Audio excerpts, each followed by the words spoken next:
আমার সেরা কাজ এখনো হয় নাই, ওয়েট করেন, আমি সেরা কাজ করবো। না না সেটা বলুন, আমি বলছি আমার এখনো সেরা কাজটা হয় নাই। আক্ষেপের জায়গাটা বলুন, আক্ষেপের জায়গাটা মানে আমি ছবি করেছি 5টা, ঠিক আছে, আমি আরও 5টা ছবি করতে চাই মিনিমাম। হ্যাঁ, এর মধ্যে যদি আসলে ভালো ছবি হয়ে ওঠে, ওটা দর্শকের উপর ছেড়ে দিতে চাই। আমি বলতে চাই না যে আমার এটা সেরা, ওইটা কম সেরা, এটা খারাপ, এটা আমার বলবার কিছু নেই। আমার যেটুকু কাজ আমার সর্বোচ্চটা দিয়ে সব কটা করেছে, বিচার করবে দর্শক, ওদের যেটা ভালো লাগবে ওইটাই সেরা। আপনার এখন পর্যন্ত কোনো অ্যাকশন ধর্মী সিনেমা আমরা পাইনি, সামনে কি কোনো অ্যাকশন ধর্মী সিনেমা পাবো কিনা? অ্যাকশন আমি পারি না আর কি, আমার অ্যাকশনে বিশ্বাস করি না যে হিরো অনেক লোককে মেরে ফেলবে, এটা আমার ভালো লাগে না। আপনি হিরোকে মারতে ভালো লাগে? না না, হিরোকে মারতে ভালো লাগার চেয়েও একজন লোক অনেক লোককে মেরে ফেলবে, এইটা ভালো লাগে না। মানে মারামারি খুনাখুনি আমার অত ভালো লাগে না। আর একটা প্রশ্ন হচ্ছে, আপনি তো এই পর্যন্ত বাংলাদেশের টপ যে সকল অ্যাক্টরস অ্যাক্ট্রেসরা আছে তাদের সাথে কাজ করেছেন, সেখানে সাথে কাজ করা হয়নি, হয়তো আপনার সিনেমার সাথে গল্পের সাথে মিলছে না। আমরা কি দেখবো আগামী 5টা সিনেমার মধ্যে সেখানে আছে কোনো একটা সিনেমা?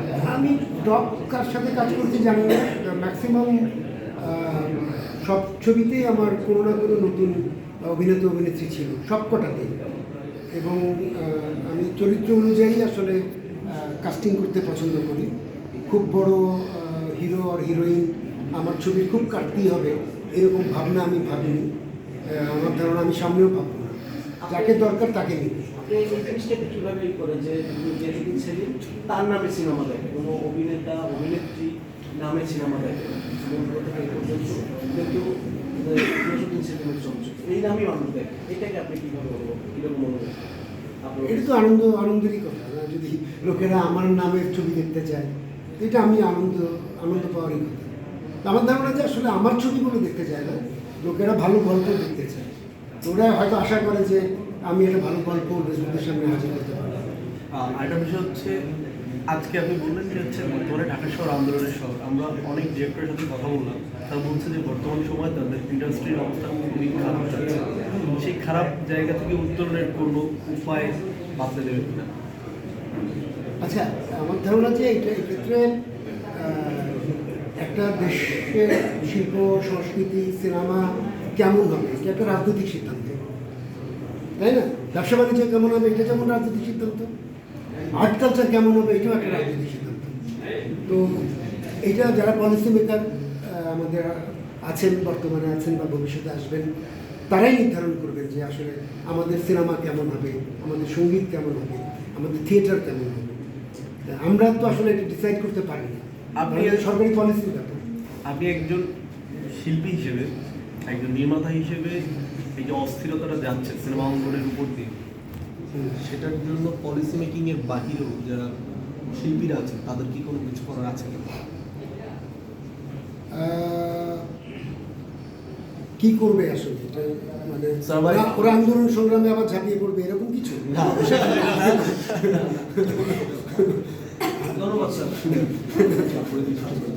মানে ওই রকম কিছু না। আসলে একটা দেশের সামগ্রিক যে অবস্থা, সব সেক্টর যেমন চলে, নাটক সিনেমাও একই রকমভাবেই চলে, এটা ভুইফুট কিছু না, তাই না?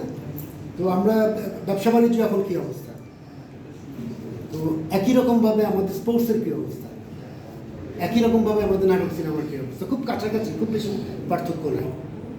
তো সামগ্রিকভাবে যদি দেশের স্পেশালি স্থিতিশীলতা শান্তি ফিরে আসে, তবেই না মানুষের মনে আসলে একটু এন্টারটেইন হওয়ার সুযোগ থাকে। এখন তো শান্তি নেই।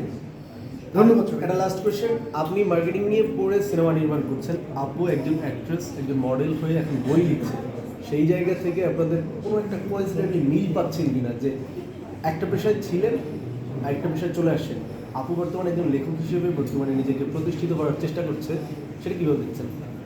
না, ওর সাথে আমার আলাপ যে আসলে ও তো ঘোড়া চালায়, তো ঘোড়া চালানো কোনো চরিত্র হলে ওকে আমি নিব, এরকমই ভাবছি।